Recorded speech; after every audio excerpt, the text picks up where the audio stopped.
How many of y'all out there are tired of losing to this guy, Daniel Jones? He seems to be on his last legs and lifeline as the quarterback of the New York Giants. But for whatever reason, this guy always beats my favorite football team. It doesn't matter how the game turns out. It doesn't matter if there's offense, there's a lot of defense. He always finds a way to become Vanilla Vic versus the Washington Redskins football team Commanders. We're talking about a guy whose last good season in the league was pre-COVID.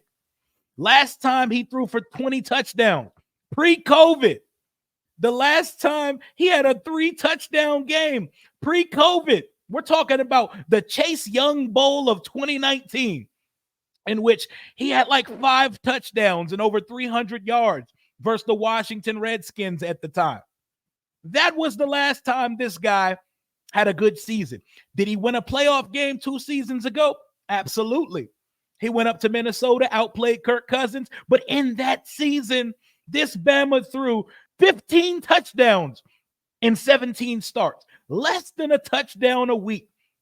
And that playoff win, he cashed in a $160 million contract, netting him over $40 million a year. For whatever fucking reason it is, we cannot figure out Daniel Dimes Jones, who the only reason he went 6th in the draft is because the David Cutcliffe and Manning connection. This guy had no business being a first-round quarterback in this league. This guy has no business right now being a starter in this league. Yet, here we are. He sits there 5-1-1. And the only time we defeated Daniel Jones, it was in a game where he had like a 50-yard run wiped off the board. Darius Slayton dropped a touchdown in the end zone where he was running ass naked open.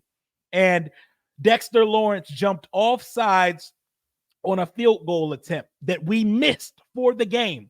They got a second run at it, made it.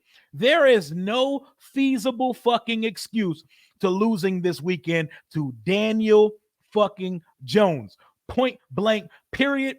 Dan Quinn, I know you're not working with the same ingredients that you had in Dallas just yet. And it took you some time to build up that defense from putrid to one of the more takeaway ball flipping defenses in this entire league.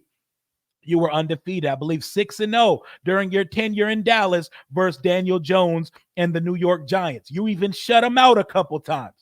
I need that on Sunday. Deron Payne, Jonathan Allen, earn your contract.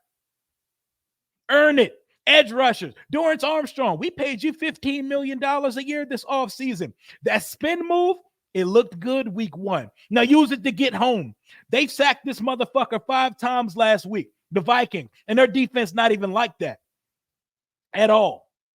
Giants might have been the only team that didn't score a touchdown in week 1. There's no excuse to lose to these guys, and I refuse to make any silver lining optimistic explanations for if we go out there and suck it up versus the New York Giants on Sunday.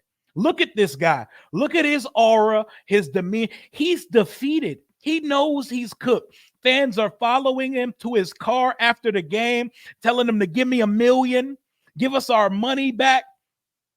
Tiki Barber, every other Giants, former New York Giants player that's in the media, they're killing him on a weekly basis.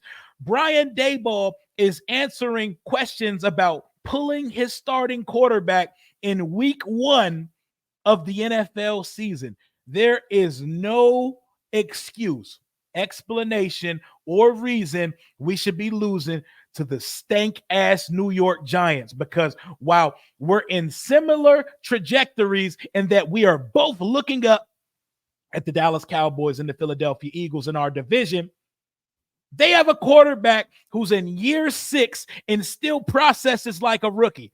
Put on the Caleb Williams, the Jayden Daniels, the Bo Nix tape from week 1 and sprinkle in Daniel Jones' nasty-ass tape in between. You're going to see 4 rookie quarterbacks Only difference, this guy's in year 6. He's in year 6 and he stinks. He's not good. He's mobile, and that's about it. He does not have a strong arm. He's not accurate. He's not a fast processor. He does nothing well at the quarterback position. I beg of you, Joe Witt Jr., Dan Quinn, please do not lose to this suck-ass quarterback on Sunday. I know. Smoot tried to tell us all. It's 2 weeks into the season. Everybody, it's not going to be built overnight. I understand that. But in the process, we are allowed to compete. We are allowed to progress. And that Giants team that is walking in the Northwest Stadium on Sunday, led by this stink-ass quarterback, should not beat us on Sunday. Point blank, period. This ain't the Tampa Bay Bucks coming off a playoff win coming into Northwest Stadium. This is the 6-11 Giants. We're looking at a quarterback since signing his contract who's thrown more pick sixes than touchdowns since signing his contract. It's like 2 to 4. He's thrown more touchdowns to the other team since signing his contract than he's thrown touchdowns for the New York Giants. If there's a week, Benjamin St. Juste, Mikey Sanders-Still, Michael Davis, Quan Martin, Bobby Wagner, Frankie Louvu, Jeremy Chin, if there's a week, we better not come out with 0 turnovers forced. It's this one. We better not come out with no forced turnovers on Sunday. I know I only got us winning by 1 because when NFC East teams play, there's a good chance it's going to be mucked up. It's going to be ugly, and it may not be the most aesthetically pleasing football game. But that guy sucks.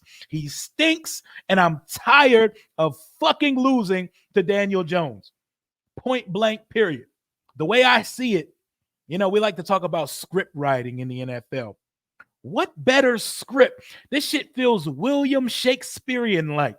What better way than to end the Daniel Jones tenure as the New York Giants starter than to happen versus the one team he found success against in the NFL?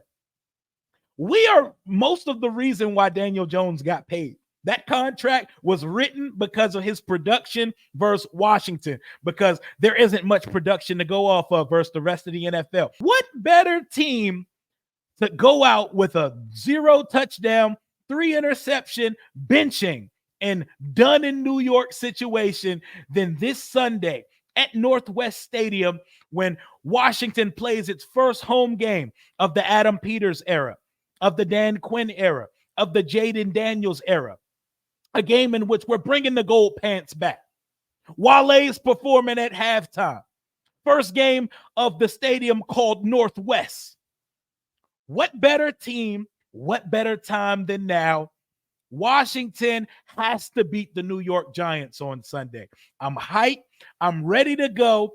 And I'm tired of seeing this trash-ass quarterback find a way to beat us. He dominated the Washington that we used to be. He's not going to dominate the Washington that we currently are. Bobby Wagner, Frankie Louvu, I need some spies. There's going to be none of that running around shit. We were top 3 in pass rush win rate from our defensive line, but we just couldn't bottle up Baker Mayfield. Daniel Jones isn't as slippery, but he's very mobile, and he always gashes us with his legs. None of that shit on Sunday. None of it. I don't want to see a fucking peek of it. He stinks. We got to take advantage of that. I know Malik Neighbors is good. I want Malik Neighbors pulling his damn plaits out of his head because Daniel Jones sucks. I want more press conferences after games that say, I don't really know what's going on from the quarterback position. I need it to be a repeat of Odell playing with washed Eli, except I don't even want to see Odell flashing. I want to see boots to Daniel Jones' ass all day. I want to see turnovers being forced, and I want to see, like you're looking at in this picture right now, I want to see him walking off the football field with his head down, his aura completely diminished, and Tommy Cutlets or Drew Lock checking into the game after warming up their arm on the sideline. No excuses. We must beat Daniel Jones. We have to beat Daniel Jones. And we're going to beat Daniel Jones on Sunday. You know, like they asked Daniel Jones today, and he said he expects to play well and beat Washington on Sunday. That's what he's supposed to say. And what we're supposed to say is it ain't fucking happening anymore for Daniel Jones versus Washington. We shall see on Sunday at 1 p.m. Eastern Standard Time. I'm calling my shot. That Daniel Jones reign over Washington ends now. We're done losing to this suckster. He's finished, and by the time we hit week 18, Daniel Jones being a starter in this league is going to be a done storyline, and it's going to start this Sunday at Northwest Stadium. That is the end of my TED Talk.